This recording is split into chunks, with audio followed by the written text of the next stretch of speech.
After the end of World War II, the world was split into two, East and West.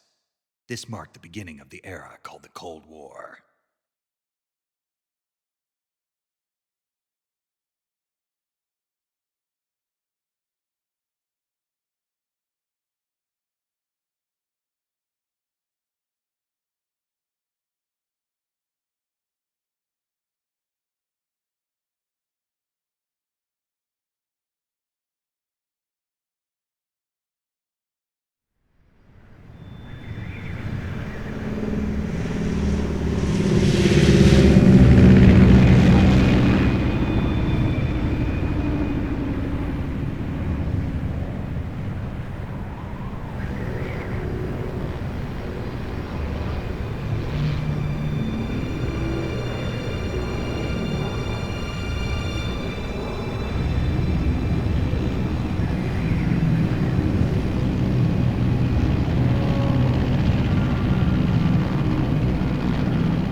Soviet airspace.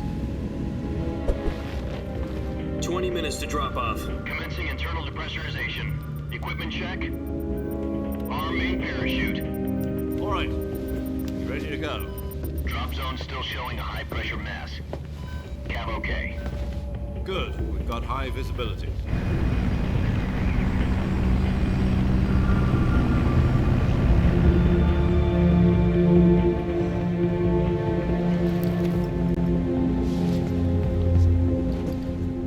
Cigar. Connecting oxygen hose to interior connector. Put on your mask.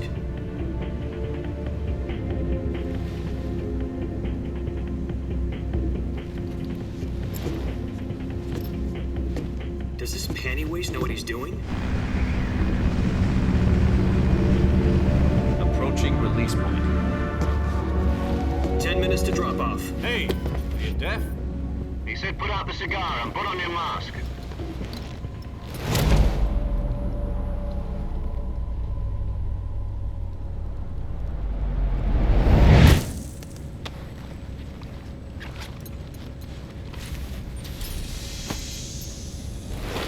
Depressurization complete. Checking oxygen supply. 6 minutes to drop off. Opening rear hatch.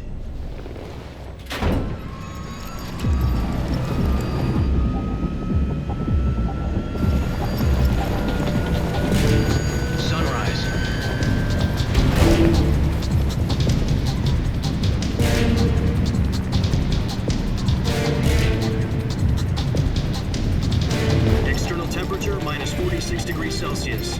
2 minutes to drop off. Stand up. You'll be falling at 130 miles per hour. Try not to get frostbite from the wind chill. 1 minute to drop off. Move to the rear. Activate the alarm bottle. This is one for the history books. The world's first halo jump. 10 seconds to drop off. Stand by. Status okay, all green. Prepare for drop-off. Countdown. 5, 4, 3, 2, 1. Spread your wings And fly. God be with you.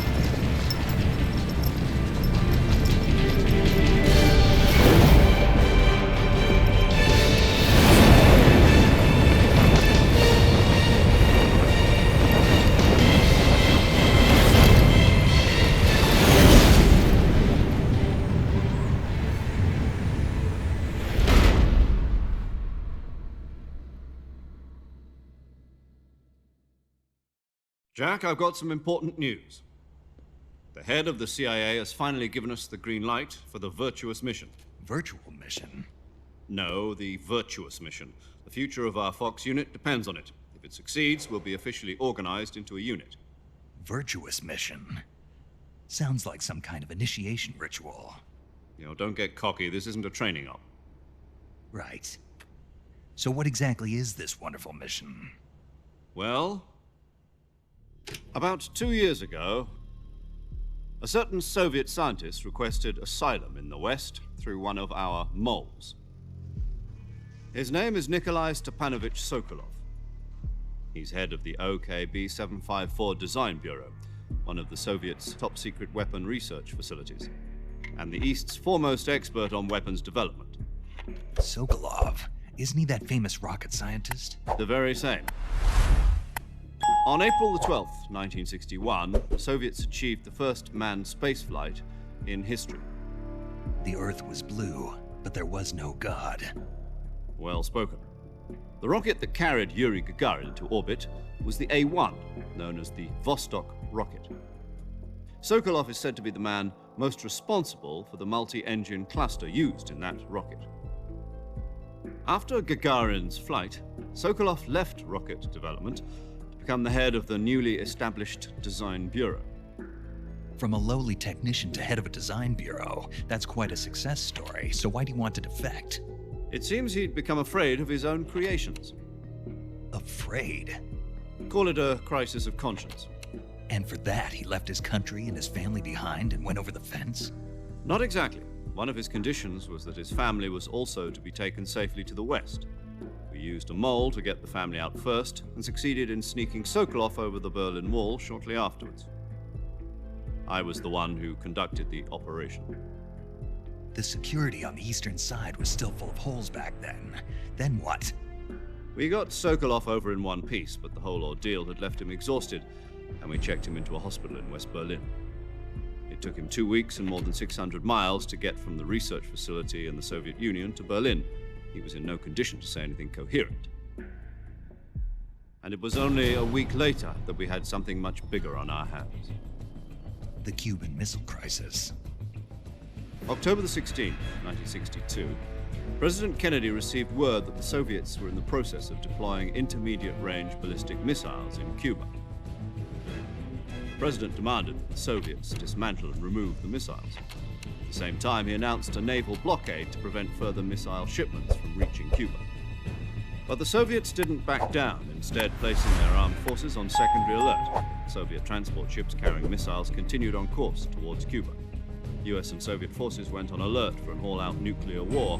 Frantic negotiations were conducted through the UN's Emergency Security Council and unofficial channels to end the hair-trigger standoff. Finally, on October the 28th, the Soviet Union agreed to remove its missiles from Cuba. And so the world avoided a nuclear holocaust. But in order to get the Soviets to pull their missiles out, we had to make a deal. You mean the one where the US agreed to remove its IRBMs from Turkey? No. The Jupiter IRBMs deployed in Turkey were obsolete, and we were going to get rid of them anyway. They had no strategic value whatsoever to either the US or the Russians. The Turkey deal was a ruse, a cover story that was fed to the other intelligence agencies around the world. So what did the Russians really want? Sokolov.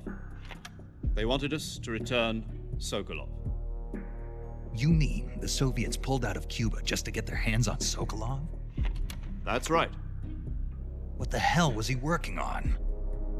At the time, we had no idea. We were running out of time. It was either give up Sokolov or risk full-scale nuclear war. In the end, we had no choice. President Kennedy gave in to Khrushchev's demand. The next day, I got Sokolov out of the hospital, handing him over to agents on the eastern side. Sokolov kept on screaming, "Save me," until he disappeared from my sight. Then a month ago, we received some new information from one of our moles. About Sokolov? Yes. He was taken back to the research facility and forced to continue working on the weapon in question under KGB supervision. Once more, it's on the verge of completion. So what kind of weapon is it? Something to do with space rockets? No, missiles. Same technology.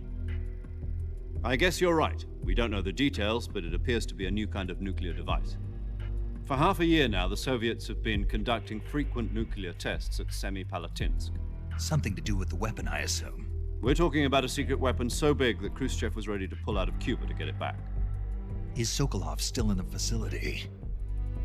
No. According to our intelligence, he's in Selinoyarsk, a place in the mountains about 3 miles to the west that's known as the Virgin Cliffs. The Virgin Cliffs. Nice name for a virtuous mission. They moved him there just recently. Why? Apparently, they're conducting a field test of the weapon, but it's our best chance to get him back. This mission would never have been possible if he was still in the research facility. This is our last chance. Sokolov must have known that too when he contacted us.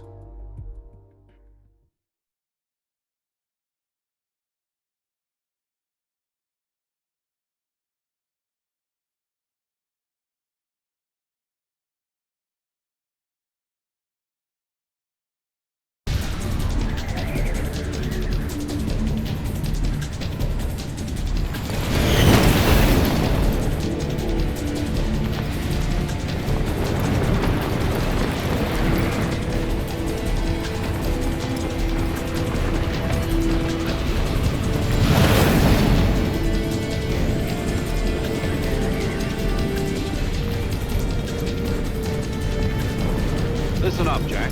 Your mission is to infiltrate Selino-Yarsk in the Soviet mountains, ensure the safety of Sokolov, and bring him back to the West.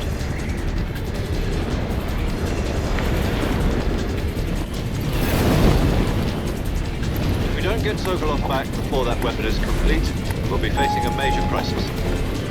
The clock is ticking.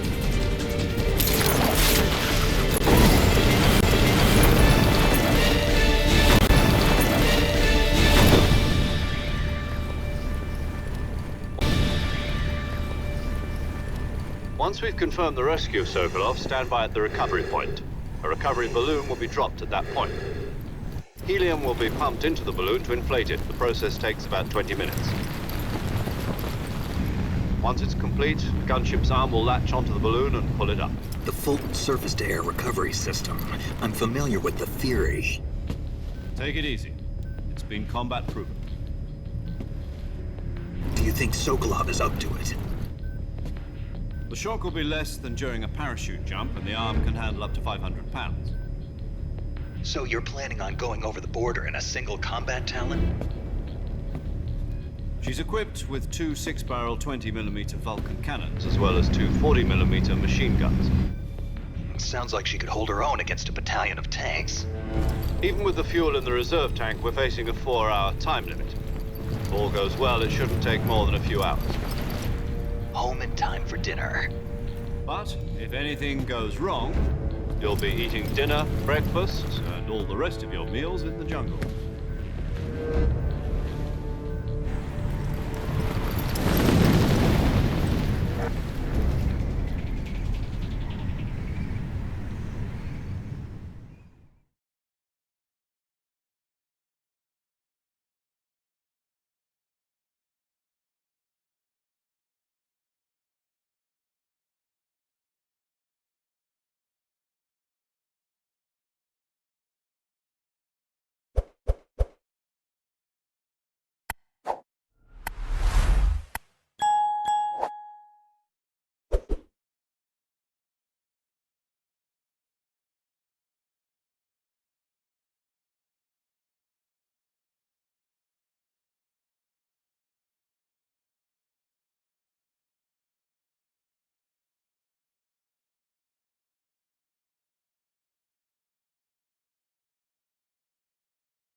Do you copy?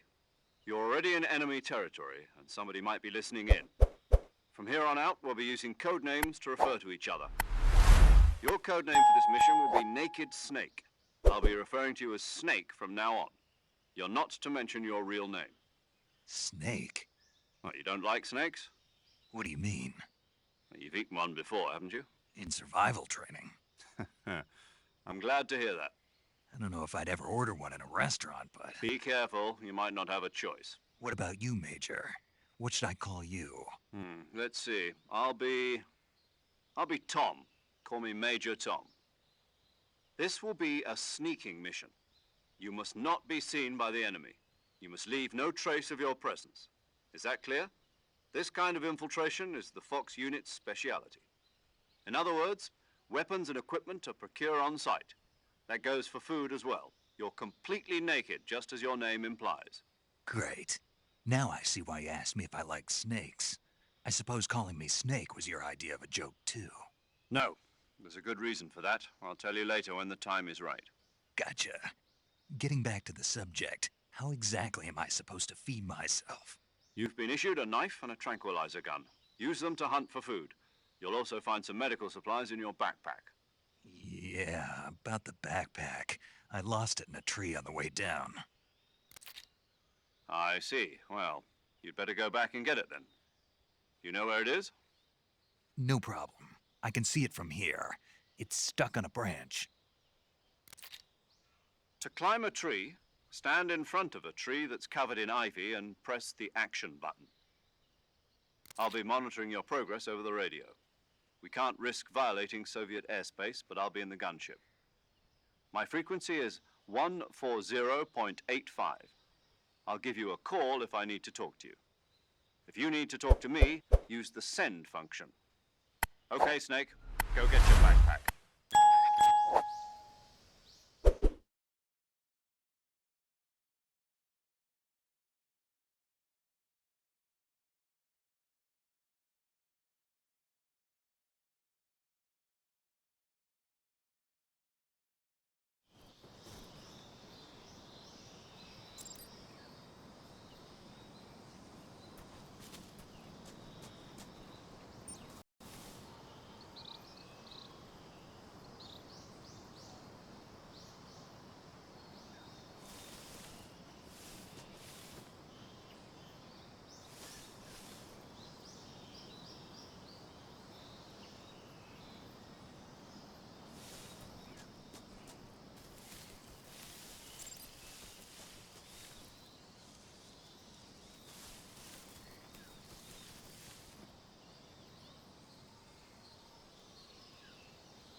I see you've retrieved your backpack, Snake. To equip a weapon, it's necessary to take it out of your backpack. In the survival viewer, choose Weapon from the backpack. Your available weapons will be displayed in a list on the screen. From that list, choose the weapon you want to equip and press the Enter button. For other equipped items, just do the same thing from Item. Got it. Use the survival viewer backpack. Yep, that's right. Survival is fundamental to this mission. After you've been out in the field for a while, your stamina will start to drop. If your stamina gets too low, it'll affect your performance. You won't be able to shoot accurately, for example, and your wounds won't heal as smoothly. Keep an eye on your stamina so you don't run out. To recover lost stamina, you can hunt for local flora and fauna. You can use either your tranquilizer gun or your knife to hunt. My only weapon is a Mark 22 Hush Puppy tranquilizer gun? That's right. It's been fitted with its own suppressor. However, the suppressor will deteriorate every time you fire. Once its durability reaches zero, the noise suppression effect will be gone. So don't get too trigger happy with it. The suppressor's durability is shown in the icon. Any weapons and equipment beyond what you're carrying now, you'll have to find as you go. I have to find my own weapons and equipment? Whose crazy idea was this anyway? Solo covert actions are standard Fox operating procedure. You can't leave any traces of your presence. No weapons, equipment, footprints, sweat, or bodily wastes. The same goes for bullets and cartridges, too. Your presence in enemy territory is already a violation of international conventions of warfare. There aren't supposed to be any American soldiers in Russia. It could spark an international incident. You can't let anyone see you. You can't let the enemy know you're there. This is a stealth mission.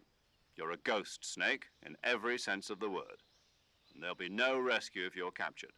The military and US government will deny any involvement in the affair. Then I'll just have to take care of myself, huh? I'm afraid so. You've been given a fake death pill for that purpose. SIS guidelines stipulate that soldiers on covert ops like this one be issued a potassium cyanide capsule. Tape it to your body so you can take it when you need to. How generous of you. Use it if you're taken prisoner by the enemy. It'll send you into a state of false death for a short time. Fooling them into thinking that I'm really dead. So how do I come back to life? Just take the revival pill. You mean that thing they put in my tooth before the mission? That's the one. But be careful. If you remain in a state of false death for too long, nothing will be able to bring you back. Remember that. I'll keep it in mind. You said this was a solo mission, right? Right. I guess that means I can't count on any reinforcements. Correct. The mission rests entirely in your hands. A real one-man army. Relax. There's a support team ready to back you up over the radio. Who? I'll introduce them to you. This time, survival is of utmost importance. The first member of the support team will be in charge of monitoring your physical condition, acting as a medic, so to speak, as well as recording your mission data. She's a member of Fox as well, and she's here on the gunship with me. She. Hello, Snake. I'm paramedic. Nice to meet you. Paramedic. As in a medic who comes in by parachute. Aren't you going to tell me your real name? Are you going to tell me yours, Mr. Snake? My name, huh? It's John Doe. And they call you Jack for short. You're a regular Captain Nemo. A name means nothing on the battlefield. After a week, no one has a name. What's your name? Jane Doe. Very funny. I wasn't joking, but I'll tell you my name only if you manage to make it back alive. My frequency is 145.73. She's also in charge of recording your mission data. Whenever you want to save, send a message over the reserved save frequency, 140.96. So saving lets me record my mission data. That's right. It also records the state of your health. Good to know. There's one more person I want to introduce you to, Snake. Huh? Speaking of snakes, you remember the boss, don't you? A legendary soldier and your mentor. Actually, it was the boss that got the DCI's authorization in the first place. She's going to be serving as Fox's mission advisor. The boss is? She also helped me plan this mission. She and I were at SAS together. Jack, is that you? How many years has it been? Boss? That's right. It's me. Talk to me. Let me hear your voice. It's been 5 years, 72 days, and 18 hours. You've lost weight. You can tell just by the sound of my voice. Of course I can. I know all about you. Really? Well, I don't know anything about you. What's that supposed to mean? Why'd you disappear on me all of a sudden? I was on a top secret mission. You didn't need me anymore. But there were still so many things I wanted you to teach me. No, I taught you everything you needed to know about fighting techniques. I taught you all I could. The rest you needed to learn on your own. Techniques, sure. But what about how to think like a soldier? How to think like a soldier? I can't teach you that. A soldier needs to be strong in spirit, body, and technique. And the only thing you can learn from someone else is technique. In fact, technique doesn't even matter. What's most important is spirit. Spirit and body are like two sides of a single coin. They're the same thing. I can't teach you how to think. You'll just have to figure it out for yourself. Listen to me, Jack. Just because soldiers are on the same side right now doesn't mean they always will be. Having personal feelings about your comrades is one of the worst sins you can commit. Politics determine who you face on the battlefield. And politics are a living thing. They change along with the times. Yesterday's good might be tomorrow's evil. Is that why you abandoned me? No, it had nothing to do with you. I already told you, Jack. I was on a top-secret mission. A soldier has to follow whatever orders he's given. It's not his place to question why. But you're looking for a reason to fight. You're a natural-born fighter, but you're not quite a soldier. A soldier is a political tool, nothing more. That's doubly true if he's a career soldier. Right and wrong have no place in his mission. He has no enemies and no friends. Only the mission. You follow the orders you're given. That's what being a soldier is. I do whatever I have to get the job done. I don't think about politics. That's not the same thing. Sooner or later, your conscience is going to bother you. In the end, you have to choose whether you're going to live as a soldier or just another man with a gun. There's a saying in the Orient, loyalty to the end. Do you know what it means? Being patriotic. It means devoting yourself to your country. I follow the president and the top brass. I'm ready to die for them if necessary. The president and the top brass won't be there forever. Once their terms are up, others will take their place. I follow the will of the leader, no matter who's in charge. People aren't the ones who dictate the missions. Then who does? The times. People's values change over time, and so do the leaders of a country. So there's no such thing as an enemy in absolute terms. The enemies we fight are only enemies in relative terms, constantly changing with the times. As long as we have loyalty to the end, there's no point in believing in anything, even in those we love. And that's the way a soldier's supposed to think? The only thing we can believe in with absolute certainty is the mission, Jack. All right, but do me a favor. What is it? Call me Snake. Snake. Oh, right. Your code name is Snake. It suits you well. That's right. The legendary unit that the boss put together during World War II was a snake. The Cobra unit, a group of heroes that brought the war to an end and saved the world. As long as you've got a legendary hero backing you up, you'll be fine. Isn't that right, Snake? Yeah, I can't think of anyone else I'd rather have with me. Oh, and one more thing, boss. Yes? It's good to hear your voice again. Same here. After all, who knows if either of us will make it out alive? Snake, you are always best at urban warfare and infiltrating buildings. But this is the jungle. Survival is going to be key. Those CQC techniques I taught you are sure to come in handy. CQC? Close quarters combat, huh? I've been in the Green Berets for the past few years. I'm probably pretty rusty. Not to worry. I'll be here to help you remember. After all, this is your first actual survival mission. I'll be supporting you over the radio. Where are you, boss? Next to the Major? The boss is communicating with us by radio from aboard a Permit-class submarine in the Arctic Ocean. My frequency is 141.80. Call me if you need my advice on battle techniques. Gotcha. Your mission is to retrieve Dr. Sokolov. Dr. Sokolov is being held in an abandoned factory located to the north of your current position. Avoid heavy combat and don't let anyone see you. Don't forget that this is a stealth mission.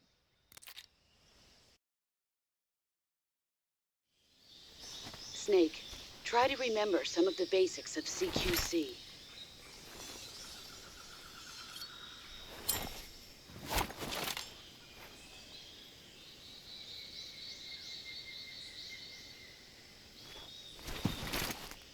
Commencing virtuous mission now.